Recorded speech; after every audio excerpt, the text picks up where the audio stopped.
Okay, now let me move further. This is October 21st, 2024, and we are in BBA English class. Now, let's move to paragraph 15 now, right? 15. Okay, read it. Conversational, do not yawn, do not yawn, do not yawn. No. I won't tolerate yawning in my class. I'm over the camera and I'll pinpoint if you yawn in my class. Come so fresh that you stay fresh in my class without yawning, without showing any sign of laziness. Do I yawn in your class?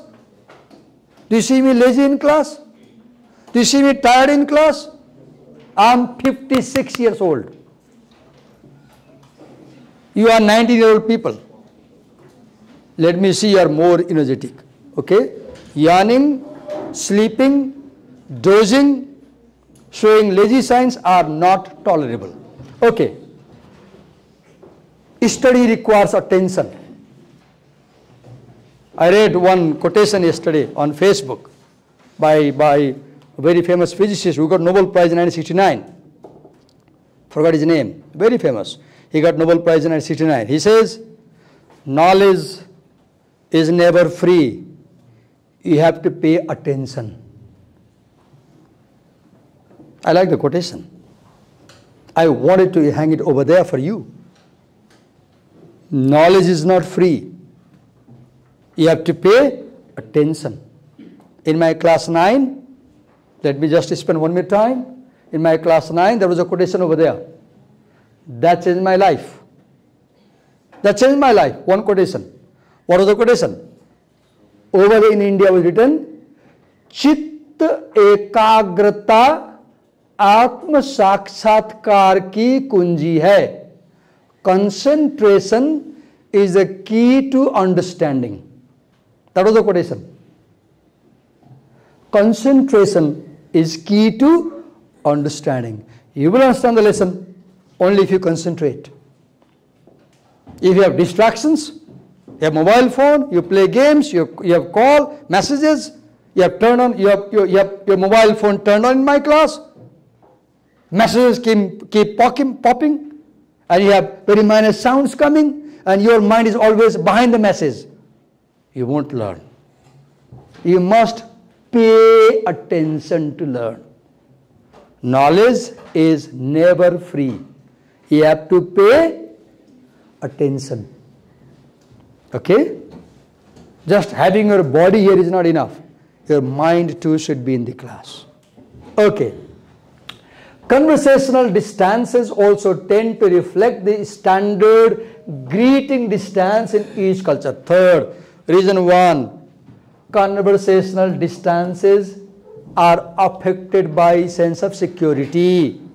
Reason 2, conversational distances are affected by which sense we use, touch or eyesight. Reason 3, conversational distances are affected by your standard greeting in your culture.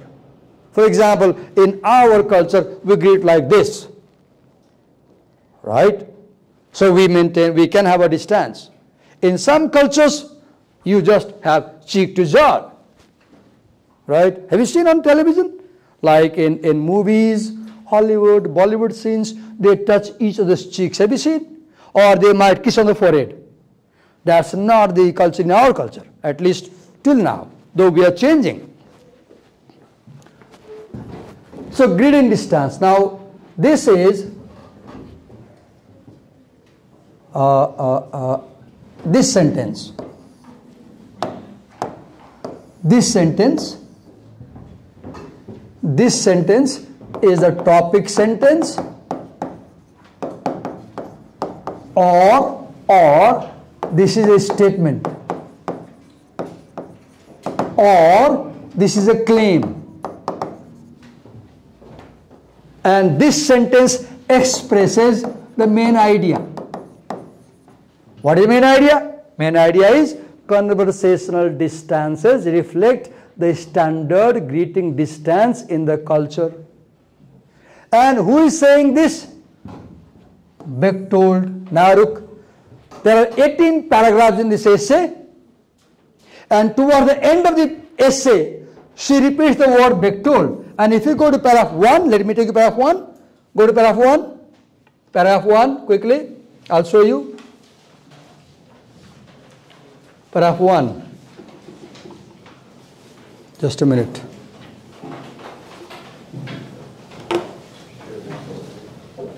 Paragraph 1. Okay, here you go. Paragraph 1. Paragraph 1. Look in paragraph 1. In paragraph 1, Lisa Davies cites Peter Bechtold. Paragraph 1. And who is Peter Bechtold? He is Middle East expert. Where does he work? At the State Department of America, Foreign Service. Peter Bechtold is Middle East expert at America's State Department's Foreign Service Institute. The essay begins with Peter Bechtold, and in paragraph 14, Lisa Davies again uses Peter Bechtold. This is called writing as a circle. Writing as a circle. You began with Peter Bechtold, now you end with Peter Bechtold. That is called achieving unity in writing. Begin with the same idea, end your essay with the same idea with which you started. So essays are like celebrities. Just a minute, let me come to paragraph 14 now.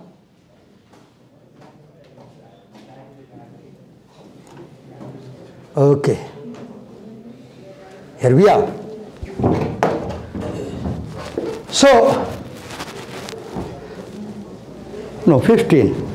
Not 15. We were discussing 15. Okay. So I said that this name Peter Bechtold in paragraph 15 comes in paragraph 1. Americans shake hands and then talk at arm's length. Now this sentence is proof. This is proof, or this is evidence, or this is reason, or this is detail. And this sentence is statement or claim or main idea. Americans shake hands and then talk at arm's length. Arabs do a Hollywood style cheek to cheek social kiss, and their conversation is similarly up close and personal. So do you see, again she is comparing the Americans with the Arabs. And throughout this essay, if you see very carefully, the major comparison in this essay is American and Arabian culture.